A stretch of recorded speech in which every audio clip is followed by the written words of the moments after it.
Bonjour à tous, bonjour à toutes, bienvenue pour cette visioconférence où nous avons aujourd'hui le plaisir de vous présenter Fanny Petit qui représente la société Pareto Asset Management, qui est une société spécialisée dans les fonds d'investissement dédiés à la zone des pays nordiques. Donc Fanny va nous présenter aujourd'hui qui est cette société de gestion qui gagne à être connue et quelle est la solution d'investissement obligataire proposée aujourd'hui avec un zoom spécifique sur cette solution-là.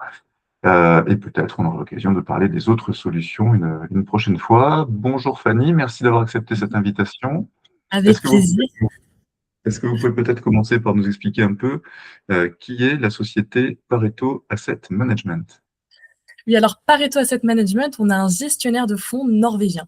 Donc nous, ça fait 30 ans qu'on existe, on est basé à Oslo, notre siège social est à Oslo, et depuis 30 ans qu'on a une belle croissance, maintenant avec une succursale à Stockholm et des bureaux commerciaux à Francfort, à Zurich, à Copenhague, et la branche française qui a été ouverte l'année dernière. Donc actuellement, on est 83 collaborateurs et on gère un peu plus de 11 milliards d'euros d'actifs qui se répartissent entre gestion alternative, fonds obligataires et fonds actions. Et pour mettre un peu en contexte, Pareto Asset Management est une filiale du groupe Pareto, qui est un groupe financier indépendant, aussi présent en Norvège, qui est composé de 1200 collaborateurs, un peu répartis partout dans le monde. On a des bureaux aux États-Unis, en Australie, en Asie, dans le reste de l'Europe. Et puis, on propose une large gamme de services financiers via nos différentes filiales, comme de la levée de fonds, du financement de projets, management d'actifs, de portefeuille, et même des services assurantiels. Donc, voilà un petit peu, en résumé, Pareto.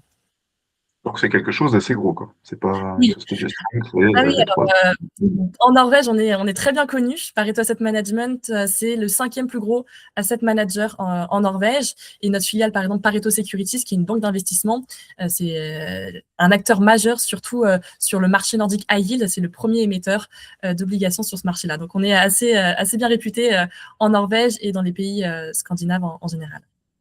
Et je crois que vous êtes assez nouveau sur le marché français d'ailleurs. C'est une volonté récente de venir. Oui, oui, oui. Alors, c'est vrai qu'ils sont restés très longtemps focus sur les pays nordiques et ça fait 2 ans et demi, 3 ans qu'on est maintenant sur le marché français pour les CGP, Family Office, courtier, etc. C'est venu de la volonté de Michel Proutot, qui est mon collègue, qui développe avec moi le marché français, qui est un Français, qui a épousé une Norvégienne. Donc, naturellement, il a voulu développer le marché français qui était inexistant. Très bien. Donc, ça fait pas très longtemps.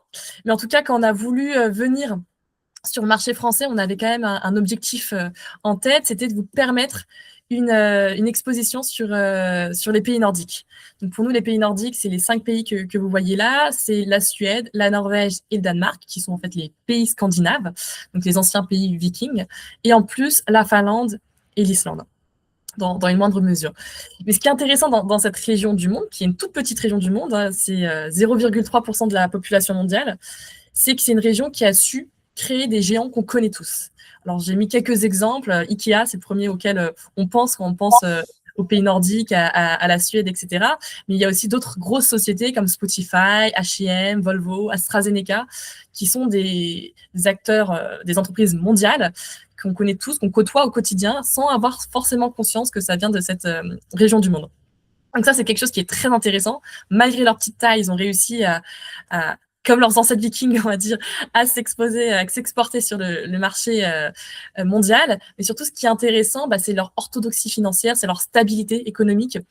On a par exemple le Danemark, ça fait 7 ans qu'ils sont en surplus budgétaire. Si on prend le cas de la Suède, le ratio dette sur PIB est de 30%. Donc c'est un ratio qui est assez faible, ce qui fait que la Suède a vraiment de la marge de manœuvre pour pouvoir lancer des politiques budgétaires. Et c'est un peu le cas là en 2026. Le budget qui a été signé, il y a une baisse des impôts et augmentation des dépenses d'investissement dans l'éducation, la santé et la défense. Donc c'est quelque chose qui est assez incroyable. C'est un peu à rebours de ce qu'on a l'habitude de voir dans le reste de l'Europe. Ils ont vraiment une avance sur plein de sujets, sur plein de thématiques, comme l'ESG, comme l'égalité homme-femme, comme voilà, le développement durable. Donc, c'est quelque chose une région qui est très intéressante, qui est assez unique et pourtant méconnue et souvent sous-représentée dans les différentes classes d'actifs, alors qu'elle a un potentiel incroyable et une croissance assez extraordinaire. Donc nous, actuellement, on propose 3 fonds sur le marché français. On a une quinzaine de fonds que la société elle gère, mais là pour l'instant on a référencé 3 fonds. On a 2 fonds obligataires et un fonds action. Et on va dire que c'est 3 fonds qui vont correspondre vraiment à des profils et des besoins complètement différents. On va voir le premier fonds, le Pareto Nordic Corporate Bond, qui est vraiment un fonds obligataire ouvert, uniquement exposé aux entreprises nordiques à yield, c'est-à-dire à haut rendement, un peu plus risqué.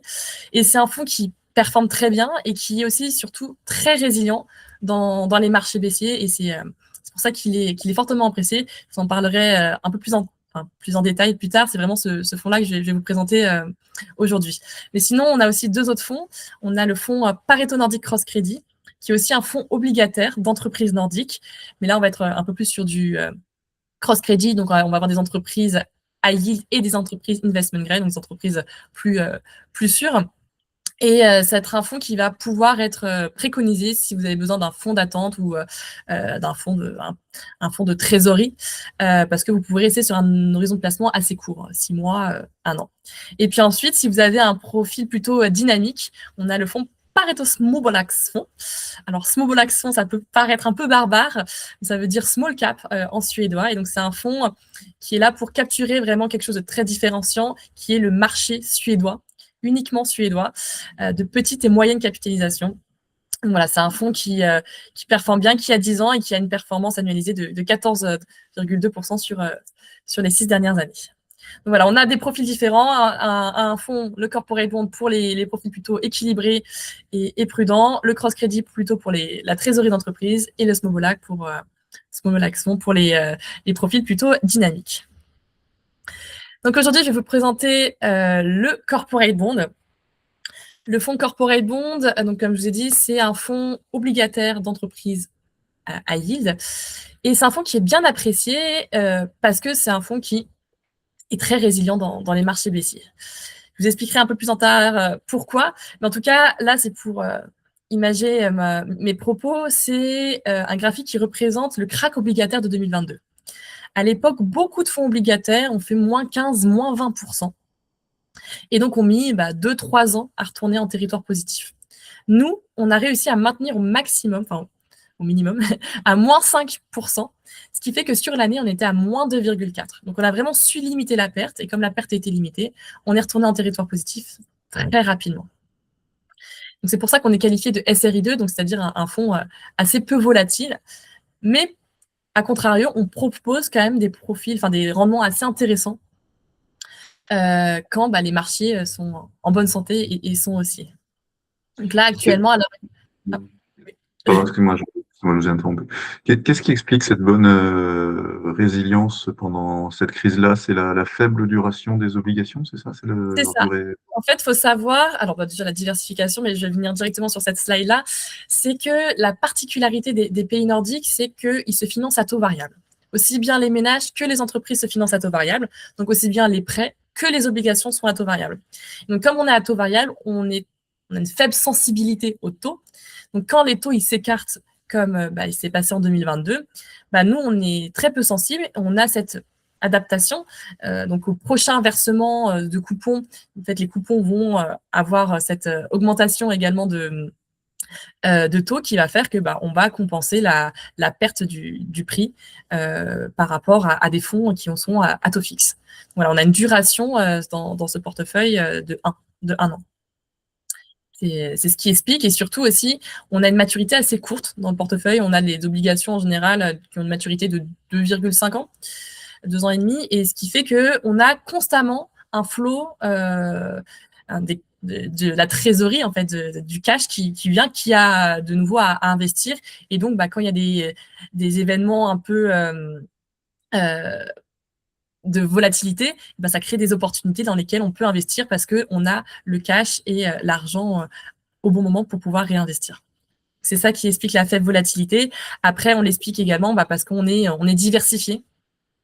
On est sur tous les secteurs. Après, c'est vrai que dans les pays nordiques, ils ont quand même une prépondérance sur le marché, sur les secteurs bancaires, sur l'énergie, sur le maritime. C'est quand même des marchés, des secteurs assez clés.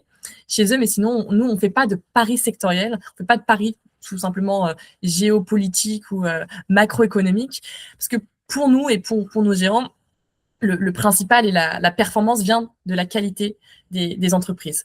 On a vraiment une approche bottom-up, donc on va analyser en profondeur les entreprises dans lesquelles on va investir plutôt que faire des paris sur une hausse des taux ou sur un secteur qui va se développer davantage. Et ça, c'est assez important et ça, c'est vrai pour tous nos fonds et c'est la philosophie qui drive tous les gérants chez Pareto, c'est cette analyse profonde, cette proximité avec les entreprises dans lesquelles on investit. Il faut savoir que le fait qu'on soit nordique, que nos gérants soient soit norvégiens, soit suédois, ils connaissent parfaitement l'écosystème local. Ils ont cette proximité et comprennent les enjeux et l'écosystème. Et donc, toutes les entreprises dans lesquelles on a investi, nos gérants ont déjà communiqué avec les dirigeants des entreprises et ils savent comment ils sont rémunérés, comment ils reçoivent leurs bonus, tout le système actionnarial, toutes les valeurs et la vision d'entreprise. Et c'est quelque chose qui est assez important. Et en plus, on a aussi une vision assez... sur le long terme, on investit dans des entreprises qui ont un historique solide, qui ont une croissance durable et puis aussi qui correspondent à nos critères en termes de SG, en termes de rendement et en termes de volatilité. Donc voilà que globalement, je ne sais pas si j'ai bien répondu à ta question. Parfaitement bien, parfaitement bien. On comprend bien pourquoi effectivement ce fonds a quelques dispositifs qui servent un peu d'amortisseur dans ces phases de crise. Et manifestement, ça n'a pas forcément d'effet atténuant lors des phases, on va dire, plus positives. Les performances, elles ont l'air d'être au rendez-vous par rapport aux autres également. Exactement. Alors, je ne sais pas si vous êtes très familier avec le Sharpe ratio, mais le Sharpe ratio, c'est le couple rendement-risque. Et on a un Sharpe ratio de 3, ce qui est un chiffre assez extraordinaire. C'est-à-dire que le risque est vraiment récompensé et le rendement va de soi. Mais ça, c'est grâce à cette exposition sur le marché nordique à yield, et surtout aussi avec la qualité des entreprises dans lesquelles on investit. Mais le marché nordique à yield, c'est un marché qui est assez intéressant. C'est un marché qui a été créé dans les années 2000, qui est assez récent. Et depuis 25-26 ans maintenant, c'est un marché qui est en pleine croissance, qui attire de nouveaux émetteurs, de nouveaux investisseurs chaque année. Et on avait par exemple en 2025 des records d'émissions presque tous les mois par rapport aux années précédentes. Donc, voilà, c'est un marché qui a fait fois 65 sur le montant des obligations émises en 25 ans à peine. Et donc, c'est un marché qui attire et parce que il propose des rendements assez attractifs, d'une part que c'est une petite région, donc il y a de base ce biais de liquidité, mais aussi parce qu'une spécificité des pays nordiques, c'est que beaucoup d'obligations ne sont pas notées par une agence de notation externe, comme Moody's ou S&P. L'entreprise va être notée, mais pas forcément l'obligation. Donc, naturellement, il se doit de vous proposer un rendement plus intéressant. Et c'est un marché donc, qui est assez intéressant parce que si on compare à d'autres marchés obligataires à yield, donc européens ou américains, ou même à des indices boursiers, on voit qu'on est très bien positionné. On surperforme depuis plus de 8 ans les marchés nordiques, les marchés européens ou américains à yield. Et depuis 2022, par exemple, si on nous compare à l'indice l'Eurostoxx 600, on a une performance relativement proche. On est à 1% de performance de différence, alors que la volatilité est beaucoup plus soutenue chez nous, beaucoup plus faible que un fonds, un indice action. Donc ça, c'est aussi une exposition assez intéressante. D'accord. J'ai à peu près fini sur ce fonds. Juste, j'ai parlé beaucoup de volatilité et de rendement, et c'est vrai que il n'y a pas forcément que ça comme risque quand on parle d'obligations. Il y a aussi les risques, par exemple, de défaut. Et là, à ce niveau-là, on est plutôt aussi bien positionné parce que historiquement, depuis 2017, on a un risque de défaut, un taux de défaut de 1,3%, donc ce qui est très faible par rapport au marché à yield. Et puis également, je parlais de liquidité parce que comme c'est un marché qui est assez peu liquide de base, comme nous, on a des maturités assez courtes dans nos obligations, on a cette liquidité, et donc on peut facilement rembourser les clients. Donc, c'est un fonds de portefeuille que vous pouvez avoir, vous pouvez laisser traîner et capturer la performance, mais aussi c'est un fonds, dès que vous avez besoin de liquidité, vous pouvez récupérer assez facilement l'argent qui est placé, et ça, c'est aussi quelque chose de primordial et d'important.